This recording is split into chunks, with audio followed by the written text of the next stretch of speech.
My name is Hayden Sparks. I'm a senior reporter here at the Texan. Today, I interviewed United States Representative Michael Cloud, who represents the 27th Congressional District here in Texas. We talked about border security, illegal immigration, the ATF's registry of gun owners, and other issues that matter to Texans. I hope you enjoyed this interview, and remember to go to thetexan.news and subscribe today for more coverage on issues that matter to everyday Texans. Thanks.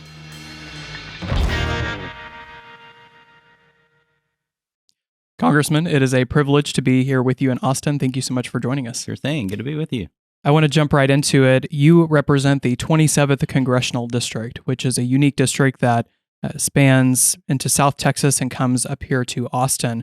So border security has been an issue that has been important to voters across the state. And we've had 2.2 million encountered illegal aliens on the southwest border. Yeah, right. Exactly. And that doesn't count people who have gotaways. Right. Exactly. All the people who were not detected.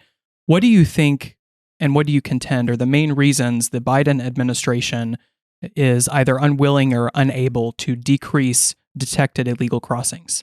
Well, first, we need to be clear. It's not that they're unable to. Unlike the previous administration, the Biden administration inherited a solution and has turned it into a catastrophe. And so the willingness isn't the issue, I should say the ability isn't the issue, it's the willingness. And, we've met with Mayorkas several times. He's lied to us about what's going on at the border, things that everybody knows, things that we have video of, he says is not happening. And so it's simply there's not a willingness to secure the border in spite of everything going on. And it's really tragic because the implications are horrific. The migrants being persecuted along the journey. We can look at 70 to 80,000 fentanyl deaths because of the connections to the cartels. It's just horrific what this administration is allowing to happen for whatever their political means are, whatever their political objectives are. Now, Governor Abbott here in Austin, he was at an event in Midland where he declared organizations that traffic fentanyl in Texas to be terrorist organizations. Yes. Yeah. And you've supported legislation that would designate cartels as terrorist organizations. Do you think that's the solution? It's part of the solution. Obviously we need infrastructure on the border. One thing that people don't talk about a lot when we look at the success of the Trump administration, we'll talk about Safe Third Country, which was huge. We'll look at other things that were put in place. But one of the biggest things was they just followed the law. Yeah, the laws that were already on the books, and the Biden administration continues to ignore the law. And so designating these cartels as terrorist organizations, excuse me, certainly would be justified and would help to push back on the evil that's happening in these countries. Because people, supposedly the borders are, Kamala Harris went down to the border to look for the root causes, and they're trying to, think about these other countries. The best thing that we can do to these other countries, for these other countries, is to help uproot this evil that's in their country. I know companies who would love to invest. Mexico needs energy, and there's companies that would invest billions of dollars, but they're not going to when the cartels have that kind of influence. The cartels are profiting off of everything that comes across the border. So that's drugs, that's the human trafficking situation, but it's also the legal stuff coming across the border. For example, a lot of, cows that make it to feed yards in Texas or born in Mexico, come to a feed yard in Texas, get fattened up and make it to market.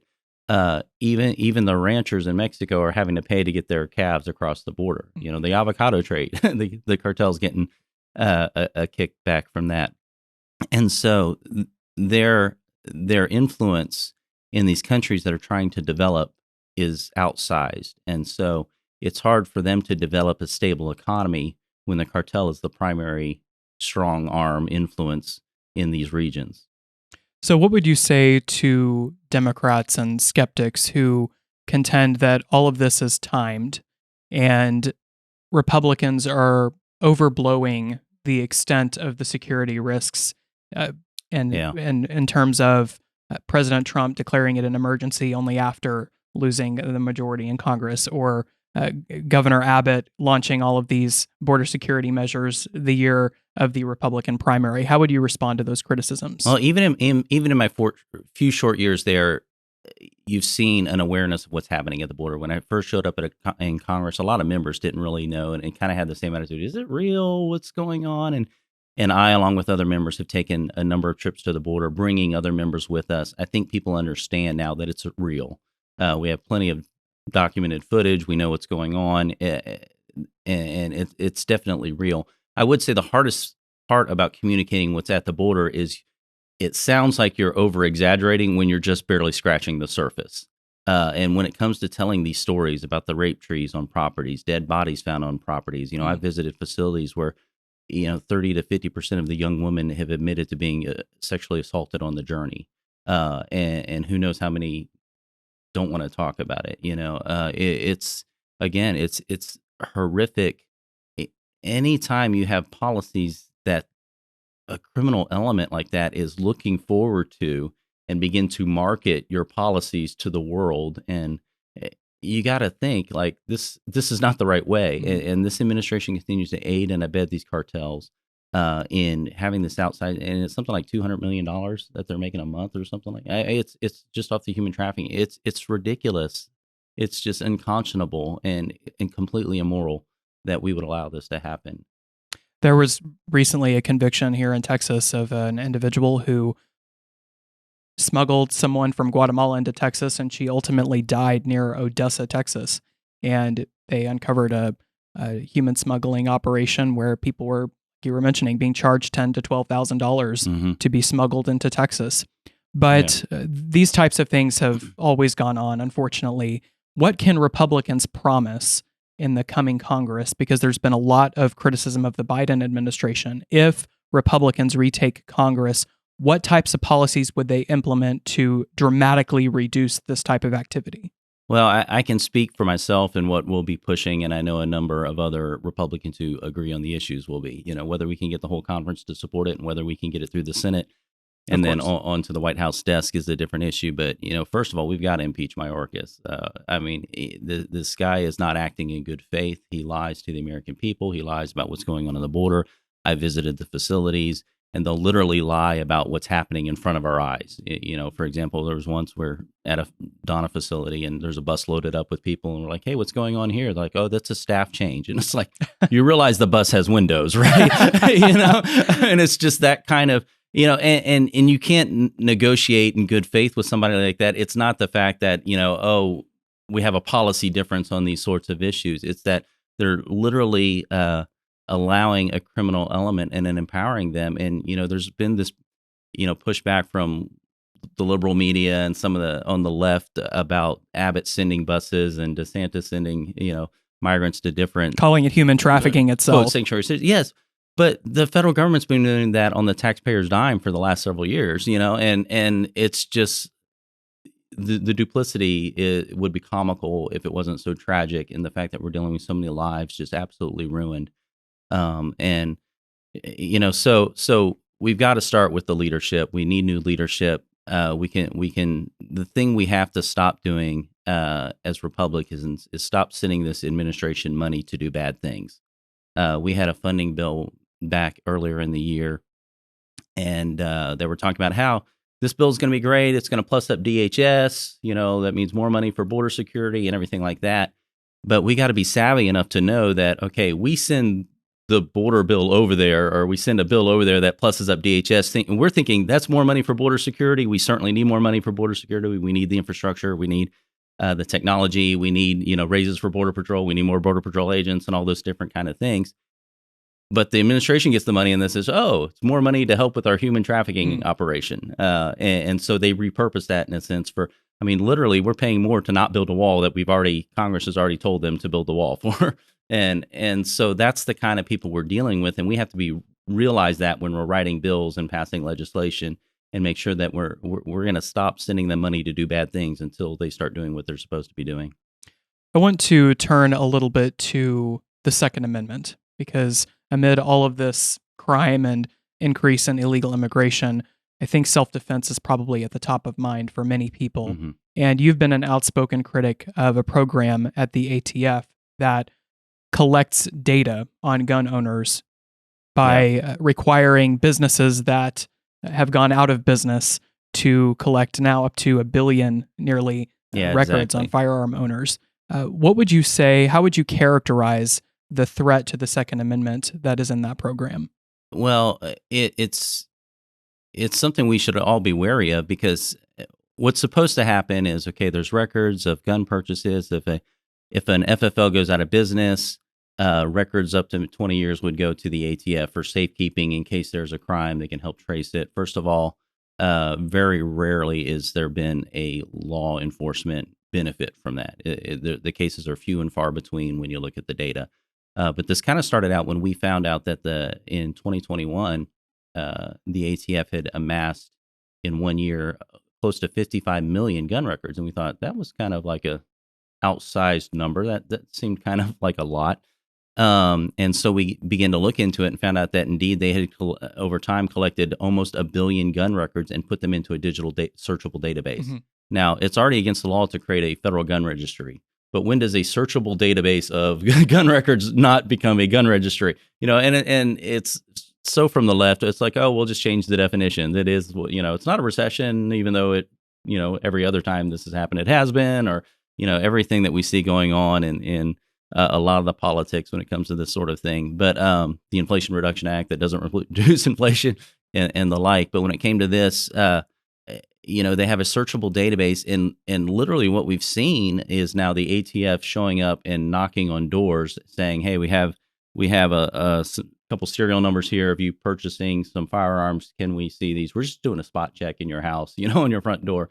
This is not what the Second Amendment was about. This is everything contrary to that. And the ATF has continued to, again, not act in good faith when it comes to the American people and upholding their rights that are enshrined in the Constitution under the Second Amendment. And you've introduced a bill to more or less prohibit the ATF from keeping these types of records, but obviously your party's not in power, and that bill hasn't gone anywhere in the House Judiciary Committee where it was referred. Yeah.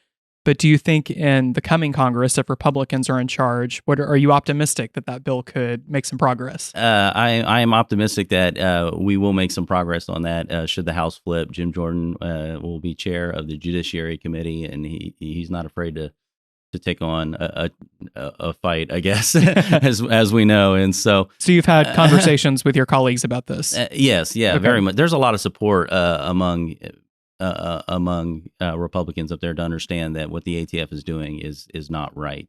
And it's part of sadly a theme that we've seen over the last couple of years, where the bureaucracy has really outgrown itself. Mm-hmm. And that's true under Republican and Democratic administrations, where the bureaucracy, in a sense, knows, it's like, in a sense, they look at an elected official and they're like, you're temporary, we're permanent. So we'll kind of do what we want. We'll drag our feet on policies we don't like. We'll overstep our authorities to enforce policies we do like, and really need to be held in check. And I'm on the oversight committee, and so that's one of the big things we're looking at. And we've started the work already, but especially should the House flip, really looking at being able to dig in and address a lot of these issues, because what we see happening in the ATF is really bad. Because of what it means for the American people and their Second Amendment rights, but it's part of a culture really that's mm-hmm. in our bureaucracy that needs to be addressed. So I do want to ask, though, what you believe the end game is with programs like this, or is it just that there are many people who are concerned, especially with events like the ghastly shooting in Uvalde, mm-hmm. that the government needs to be doing more to acknowledge the role of firearms in different types of violence, especially mass murder? Right. What would you say? Are there some reasonable policies the Democrats are proposing, like raising the age to purchase a semi-automatic weapon to 21, or just keeping a list of people who have these types of weapons? What is so unreasonable about that from your perspective? Our founders understood the importance of the Second Amendment in protecting and preserving the rest of our rights. It's really, when it comes down to it, it's not about your right to go shoot clay traps on the weekend or go hunting or those kind of things. It's really about securing our homes, securing our rights, protecting our liberties, those sorts of things. And a lot of the proposals we see coming out of the left, or even from reasonable people who just haven't done the research. When you look at the data, it's really counterintuitive in that sense. And just at a first level of why you look at the cities that have the highest gun restrictions, those are the ones with the highest murders. And there was as far as we could find, only one peer-reviewed study that studied the effects of raising an age to 21. And believe it or not, it was either in a negligent difference, or if anything, it was a 6% increase in crimes with a gun during that time. And so a lot of these things, the data is just not there to support them. That doesn't mean the heart's in the wrong place, but the thing that if you're going to take an honest look at it, and there's not one single contributing factor, and to try to approach the topic that way would be the wrong way to do it. But if there was, the closest thing you can find to it is broken homes, and that's something that we as a society have got to realize, is that the family is important, and we have put in policy after policy after policy to attack the family, and those things that we held dear that have united us, the rule of law, all these sorts of things begin even in the family, and those values that have held us together as society. And so we've got to take a serious look at that as well. Well, and there were certainly red flags. There were plenty of red flags with the Uvalde shooter, and a broken home was one of them. I want to turn a little bit to the strategy of the Republican Party and the electoral gains that the GOP has made in South Texas. Are you confident that that is a trend and Republicans are going to continue to make gains in South Texas? Or is this just, for instance, in the special election with Myra Flores, or is that just an isolated case of the Republican Party focusing on one election? Or do you think voters in South Texas are becoming more open to conservative policies? What the extreme push from the left has done has really unveiled I guess their true intent on a lot of different issues. And because of that, people who've been, really held conservative values are beginning to realize, but have been told, oh, we're supposed to vote Democrat because that's what Abuelito did, or, I mean, they're beginning to see, like, wait a second, this isn't really what I want for my family or for my community. Law and order really does matter. Having these values that my family has held dear matters. The whole redefining society for things that have been long established is just kind of crazy and ludicrous. Those kind of things are causing these people to understand. I mean, my wife's a naturalized citizen, and just when it comes to the border and immigration and those kind of things, there's an understanding that there's a right way and a wrong way to do this. And we are one of the most diverse nations in the world. We're going to, with every generation, keep working toward that more perfect union. But a lot of the craziness coming out of the left is vitriolic. It's divisive. It's and the American people are realizing, like, that's not really us, in spite of them trying to convince us that's us. And I'm not going to be aligned with that anymore. Do you think it's primarily issues like inflation or illegal immigration that are pushing voters in South Texas to Republicans, or could it be other factors that are contributing to it? I think it's a little bit all of that, but all that comes down to a worldview. So a lot of times we try to decide. The pollsters love to dissect these, but it really comes down to a worldview. One that values the dignity and rights that we understand that God placed within humans, and then we put a government there to protect those, or one that believes that no, government is really the end all be all, and we should look to government to solve all our problems. And it's really liberty versus control, in a lot of these different issues. And people are understanding as they see these values challenged. And here's the thing, I've talked to the people who are most adamant about these sort of things. It's so interesting to talk to, are the people who have immigrated here, and who've come with their families and have worked hard. I know a restaurant owner in my district, and to hear him talk about American voters who don't seem to get what's happening in the country right now. he will use a few colorful metaphors, as they say, to like, what's wrong with you people? It's like, I worked hard to come here to bring my family to make a living, and you're voting for the things that I fled, under communism, and those sorts of things. So, this is just how important it is that we continue to pass on to the next generation, really the amazing story that America is. Not a perfect story, and we shouldn't have to gloss over that. But still, with every generation being on the front end of moving human flourishing forward, and that's the story of what it is to be America. That shining city on a hill that's done wonderful for the people who are here, but also has provided a world that's more peaceful, more secure, more prosperous for people around the world. Well, and on the subject of pushing human flourishing forward, what would you identify as the greatest threat to our constitutional republic today? Yeah, wow, that's there's a lot of complacency. It would certainly be one if you're looking at internal threats. It's just people who our form of government requires our participation. You can go back to Benjamin Franklin at the Constitutional Convention being asked, do we have a republic or do we have a monarchy?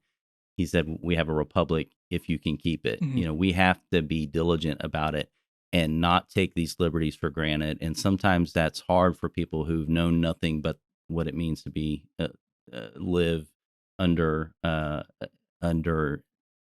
relatively peaceful place here in the United States, or under the prosperity that our nation has compared to other nations, and to take the why behind that what for granted when we need to not do that. And if you look at the trend of what they call the American century, what it's meant from the innovation that we brought in medicine and all these other factors, what it's meant for the world in coming out of poverty, and what it's meant for life expectancy, and even in some of military missteps and everything like that. Still, in spite of that, less people have died in wars, during this period, and so there's a lot to be said there. And so we can't be complacent when we look internally, but obviously there's external threats as well. China is huge, and they are basically an all-out warfare and everything but collateral against our nation, and we have to be wary of that sort of thing.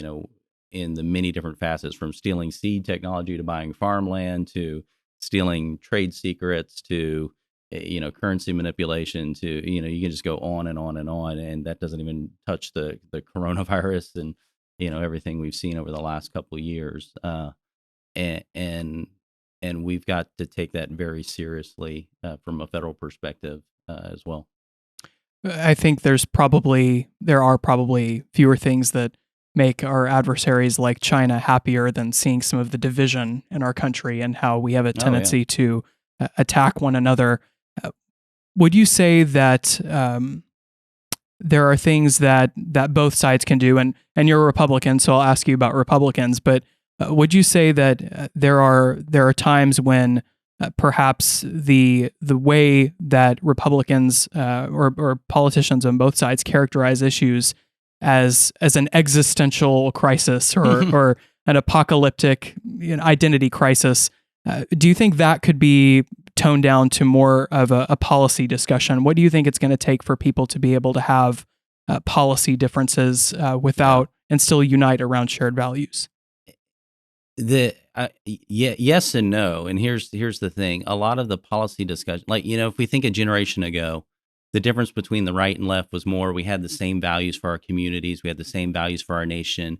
We understood that the United States was a force for good in the world, generally speaking. And so the political discussion was more in what's the role of government in getting to that shared space, and what's the role of the federal government or the state government, and what's the role of different institutions, and so that was the political debate.